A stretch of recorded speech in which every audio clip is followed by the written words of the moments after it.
டேட்டாவை எப்படி நீங்க எடுக்கிறீங்க, மக்களுக்கு தெரியுமா, நீங்க ஆடியோ ரிசீவ் பண்றீங்கன்னு மக்களுக்கு தெரியுமா, அதை நீங்க இன்ஃபார்ம் பண்றீங்களான்னா ஆமா நாங்க இன்ஃபார்ம் பண்றோம். எதுல இன்ஃபார்ம் பண்றாங்க, 8 பேஜுக்கு ஒரு டேர்ம்ஸ் அண்ட் கண்டிஷன்ஸ் இருக்குல்ல, நம்ம அக்செப்ட்னு கொடுத்தா நெக்ஸ்ட் போடுறோமே, அதுல இருக்கு.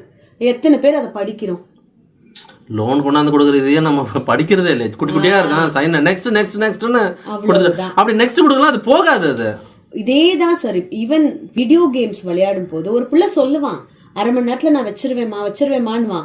அந்த சிஸ்டம் நோட் பண்ணுது, இவன் நல்ல டெய்லி அரை மணி நேரத்துல கட் பண்றானே, இவனை என்ன பண்றது, கரெக்டா 25வது நிமிஷத்துல அவனுக்கு ஒரு வண்டர்ஃபுல் வெப்பனை கொடுக்கும். அவனால வைக்கவே முடியாது கீழே, அவன் ஜெயிச்சுட்டே வர்ற மாதிரி இருக்கும். அப்ப அம்மா இப்பதாமா இவ்வளவு நேரம் ட்ரை பண்ணி தோத்துட்டு வந்தா இப்ப ஜெயிச்சுட்டு வரேன், ப்ளீஸ் நான் கொஞ்சம் விளையாடுறேன். ஆன்லைன் ரம்மி ஆகட்டும், பெட்டிங் ஆப்ஸ் ஆகட்டும், எல்லாமே இப்படித்தான் நம்ம மூளைய கண்ட்ரோல் பண்ணி நம்மள